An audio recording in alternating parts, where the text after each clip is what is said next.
Hello, welcome to Global Eye. I'm Parikshit Luthra, and here are the headlines we are tracking at this hour.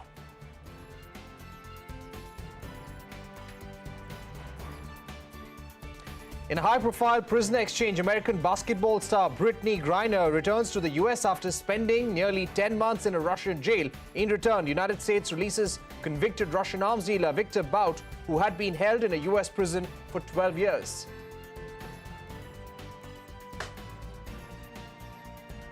United Kingdom, Italy and Japan come together to develop next-generation fighter jets expected to be ready by 2035. They say the ambitious endeavor would accelerate their advanced military capability and technological advantage at a time when threats and aggression are increasing worldwide. Report suggests Prime Minister Modi will skip the annual summit with his Russia's Vladimir Putin amid increased nuclear threat. This will be the second occasion when the leaders of Russia and India won't meet personally, the first one being in 2020 due to the COVID pandemic.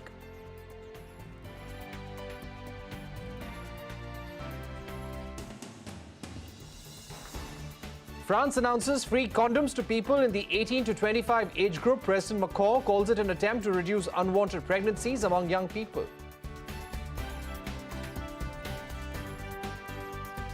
There's a new aircraft manufacturer in town. Commercial Aviation Corporation of China delivers the first Chinese-made narrow-body jet to launch the customer China Eastern Airlines. The plane is a rival to the Airbus A320, Neo and Boeing 737.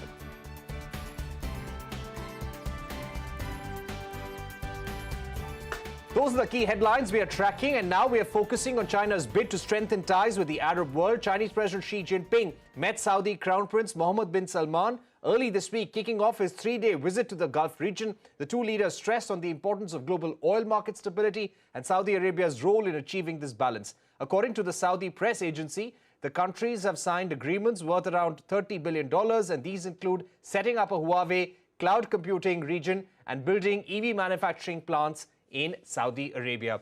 Let me go across to our guest. We're joined by Gordon Chang, columnist and expert on China. Also joining us on the show is Anil Trigunayat, former Indian ambassador to Jordan. Thank you very much, gentlemen, for joining us. Gordon Chang, this has been described as the largest scale diplomatic activity between China and the Arab world. The significance, according to you? Really, this is the repudiation of ties between the region and the United States that go back basically 90 years. And so we have a monumental shift. And this is, I think, a warning to the Biden administration that they cannot actually humiliate Saudi Arabia, to give it a hard time, and think that there would be no consequences. So, President Biden's July trip to the region and to Saudi Arabia, I mean, there was such a cold reception that he received in really comparison to this visit that Xi Jinping has with all the royal flourishes. This is really a stark contrast. Right. So you're saying that it is a warning to President Biden about growing ties between China and Saudi Arabia. How will this deepen energy ties between China and Saudi Arabia, Ambassador Trigunayat? Well, as Mr. Gordon said, it's absolutely right that Saudi Arabia and the other Gulf countries, as well as the Arab countries, have been also following an Act East policy, consequent to their disenchantment with the way the U.S. security umbrella worked or the U.S. humiliation in certain contexts. We have seen that during the Russia-Ukraine war, during the energy crisis that is happening. But China happens to be their largest oil importer and the largest trading partner. And China, as you know, this is the second visit of President Xi Jinping. He came here in 2016 when he also visited Iran and Egypt. And they formulated a policy which is called Arab Paper, in which they followed the 1+2+3 policy. And the Middle East happens to be one of the key constituents for the Chinese BRI project. And that's what the Vision 2330 of Crown Prince or Prime Minister Salman, as well as that of the Chinese BRI, they are in sync today. And therefore, what is happening is that the Saudi Arabia is also spreading its risk, and it is going where its bread and butter lies. Now, today, China and India happens to be the largest importers of the Middle Eastern oil. And therefore, these countries also have to secure their their markets at the same time. And the China is doing very much what is trying, the space that is being vacated and the retrenchment that is being perceived by them after the Afghanistan withdrawal of the US, that they'll have to also spread their risks across, whether it is Sino-Russian ambit, or whether within the regional rapprochement that they are trying to bring about today. Right. Gordon Chang, what is your sense? This is not just a meeting between Mohammed bin Salman and Xi Jinping. Ahead of this visit, he's met leaders of the Arab world. He's met leaders of Egypt, of Sudan, of Palestine. He's going to be attending a reception of Arab League as well. So what does this outreach really mean? How does this undermine United States' role in the region and all the work they have done over the years? It's interesting that countries in the region generally want robust commercial relations with China. So it's no surprise that the Arab League and the Gulf Cooperation Council countries, want these robust ties. At the same time, they're very concerned about China. And they know that China has robust relations with Iran, and Iran is their enemy. So this is a point where they realize they do need the United States for security, but they sort of take that for granted. And so that's why, for instance, you can see all of this very, very lush welcome for Xi Jinping, because they realize that they can do that and the United States will still be there. But it really is, I think, a warning to the Biden administration, as I said, that they just can't take this relationship for granted anymore. And Biden certainly has. And that's a stark contrast to the Trump administration, which actually tried to work on ties with Riyadh. Ambassador Trigunait, this is coming at a time when the US and India are cracking down on Chinese companies, Huawei for one. There are investigations going on against so many Chinese companies in India. There has been a crackdown on Chinese apps as well. Relations have always been complicated over the last few years, especially since the incident on the India-China border. Do you feel that China at this stage is looking for greater markets, for greater acceptability of its goods, of its companies? Well, as far as the Middle East is concerned, I think the economic engagement, as far as China is concerned, is pretty robust. But they are going to make it far more intrinsic, bringing about the technological and innovation, as you mentioned about the Huawei. Despite the US concerns, most of the countries in the region have been able to roll out the 5G. And now this cloud computing agreement that has been agreed with the Huawei. So we are going to look at much more. So China is going with this digital Silk Road initiative, the Health Silk Road initiative, the maritime, going around with the ports from all over. So China has been able to somehow manage the relationship in a much better way, I would say, from Tehran to Tel Aviv. Now they are getting projects everywhere. At the same time, what I'm seeing into the region itself, that the region by itself wants to have some kind of a stability.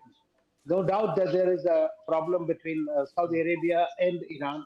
But as we see that there is also an rapprochement, there are also talks that are going on. At the same time, they understand their threats. So can they have a common minimum denominator? So that's something that's very important for India also. Because for India, also the Middle East and the West Asia and the Gulf, especially, is an extremely important region. And so we have to be cautious that there is no instability there at the same time. Now, China and US obviously will be in competition for geopolitical, geostrategic influence. But China is looking at something, in my view, that since the US is retrenching from the region to focus on the Indo-Pacific, the Chinese are looking at the Indo-Pacific. That's why they talked about the Gwadar port, as you know, in Pakistan, CPEC connecting so that the Saudi oil can flow into the refinery that the Saudis want to make in Gwadar, so that the Chinese oil supplies should not go to the Malacca Straits and all. So it's far more strategic and a long-term planning that the Chinese are getting into. Okay, Gordon Chang, coming to the Russia-Ukraine war, United States, and they made this point during the G20 meetings in India as well, that we would like to bring Russia to book, hold them accountable, look for more ways to put pressure at a time when they are trying to convince the world about the importance of a price cap on Russian oil. What can closer ties between China, the Arab world, and Saudi Arabia really do to President Biden's attempts to set things right geopolitically for the United States and bring Russia to the book or hold them accountable for the war in Ukraine? The main issue is going to be the price of oil. And if, for instance, the price of oil goes up, that certainly helps Russia finance its war effort. And that was really the focus of President Biden's trip in July, was to get oil production going. And clearly, Saudi Arabia said no. It was very clear that they rejected the American position on that. So that's going to be a major effect. I mean, in a sense, you can look at it in just saying this is a global oil issue, but no, it's really an issue about the Ukraine war. And if the international community can't force Russia out of Ukraine, then Xi Jinping and other aggressors are going to march against their victims. And I think we will see instability and war and conflict around the world. This is one of those hinge points in history. And if things go wrong, and it looks like they are going wrong, we could find ourselves in a very different world in a very short period of time. Right. Do you also feel that President Xi's Arab world outreach has also a lot to do with the crackdown by US on Chinese companies, Chinese investments in the United States, and very recently, the ban on export of any kind of semiconductor technology, services to China, and not just from the United States, anywhere in the world. These are widespread sanctions that they had announced on the Chinese economy. Do you think China would now look for markets, and in Saudi Arabia, they find an ally to circumvent those sanctions? I think that China's efforts towards Saudi Arabia have continued for a very long time, even before the Biden chip actions. I think the real issue to here, though, is not so much American actions towards China, but is the real problems in the Chinese economy. 2 days ago, we got November trade data, which clearly shows that China is contracting overall because those numbers were disastrous.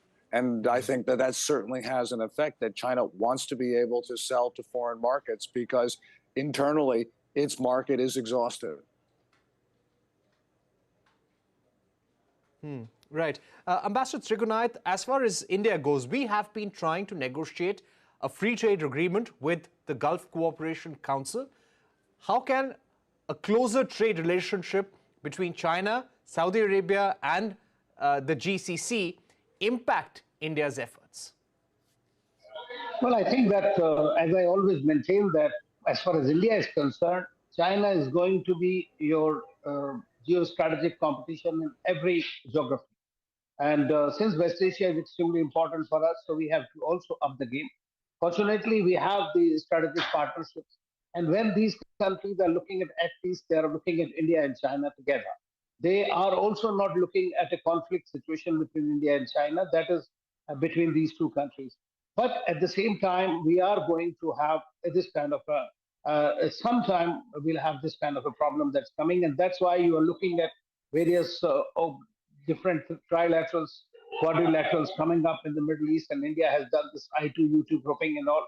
So I think that for India, now that we have these strategic partnerships with nearly all the countries, they appreciate India's concerns, and they do understand the problem between India and China, in which they don't want to be caught up. Like they don't want to be really caught up between the US and China game. So how far they can manage it, that's different thing. As far as India is concerned, I believe that we need to sit up and look at other opportunities that are there and be fast or agile on the feet. Right. Being agile on the feet is extremely important for India and also for the United States at this juncture when geopolitical tensions are at their peak. Gordon Chang, Ambassador Anil Trigunait, thank you very much for joining us here on Global Eye, giving your view on the crucial meeting between President Xi and Mohammed bin Salman of Saudi Arabia. We're going to take a short break here, but coming up, concerns over COVID outbreak grow as China eases its draconian zero COVID curbs. Discussion with James Miles of The Economist on the other side.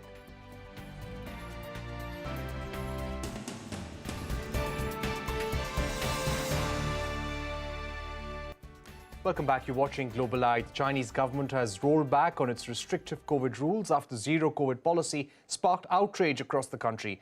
Let me take you through the key changes that were announced by Beijing's National Health Commission. People who have tested positive for COVID but with mild or no symptoms can isolate at home. Residents can also buy medicines without restrictions. The government has also relaxed lockdown rules. Snap lockdowns will be applied on specific areas. Instead of shutting down the entire neighborhood, the lockdowns will also be lifted if no new cases are found for 5 consecutive cases. Officials have also scrapped frequent mass testing, and only employees in high-risk positions will need to take regular tests.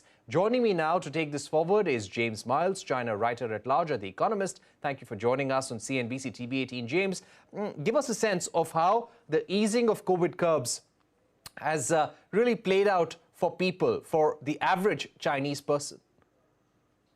Well, I think this has been a huge surprise, a surprise to many people outside China, trying to work out how China would exit from its zero COVID policy. Nobody expected such a rapid transition as we've seen in the past few days. And a surprise for many, many people in China who have been told for the past 3 years that COVID is a severe threat to them, not just to elderly and vulnerable people, but to the population at large, that the rest of the world has handled this terribly, and particularly Western countries, and nightly news in China has until very recently been focusing on deaths in America, hospitals overwhelmed. And so now we've had a sudden switch whereby people are being told that the virus is really not much worse than the common cold, that you can stay at home and not have to go off to government quarantine centers if you're infected by the virus, that basically life is going to be pretty much back to normal. The widespread lockdowns, the mass testing we've seen over the past few months will no longer happen.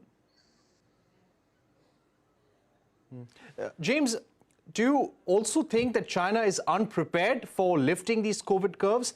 There are also reports which suggest that people are worried about a spike in COVID cases now.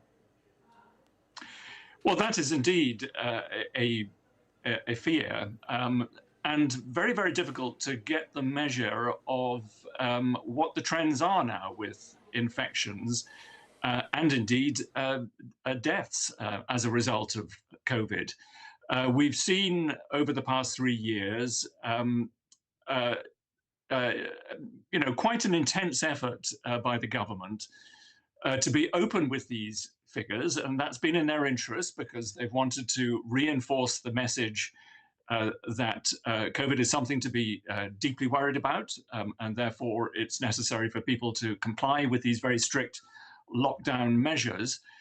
But now, because of the easing of testing requirements, I think it's very likely that a large number of infected people are not being detected. Oddly, in spite of what we supposed to be a surge in the number of cases, the number of deaths has remained tiny. So I think we're going to find it increasingly difficult in the days and weeks ahead to work out what's going on. Right. The manufacturing sector, even Foxconn, they had all flagged concerns about the impact of these COVID curbs on the Chinese economy, how that this could worsen the slowdown as well. Do you think the Chinese leadership has finally realized that this zero COVID policy was hurting its economy? And the protests that we've seen, the widespread protests in China over the past few weeks, they also contributed to this? Well, I think both are very likely to have played a role in this. The Chinese authorities have been showing signs of concern for some time about the impact of these lockdowns on the economy, and have been stressing the need to maintain economic stability at the same time as maintaining these tight lockdown restrictions. And then you had the protests at the end of November, where people were surprisingly, we hadn't seen this since the Tiananmen Square protests in 1989, saying that, they disagree with the government. They don't want these kind of lockdown measures, and enough is enough. And I think both of those pressures have now come together and have forced the government to move faster, perhaps, than it might otherwise have. Right. And my final question, are manufacturing facilities lifting curbs as fast as they have been announced, or are people taking their time?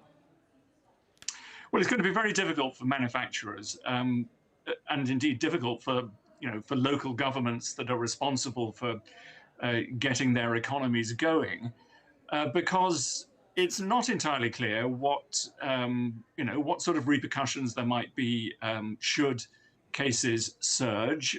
Will local officials get in trouble as a result of that?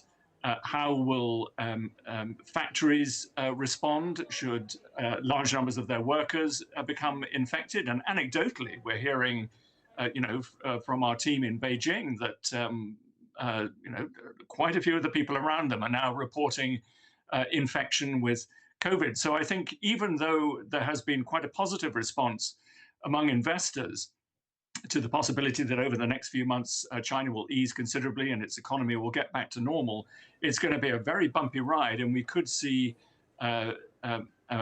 much disruption in the manufacturing sector as infections surge. All right. Thank you very much, James Miles, for joining us on the broadcast, telling us about the COVID curbs and how they have been lifted in China, the impact this could have on the economy as well. With that, it's a wrap on this edition of Global Eye. Thank you for watching. Goodbye.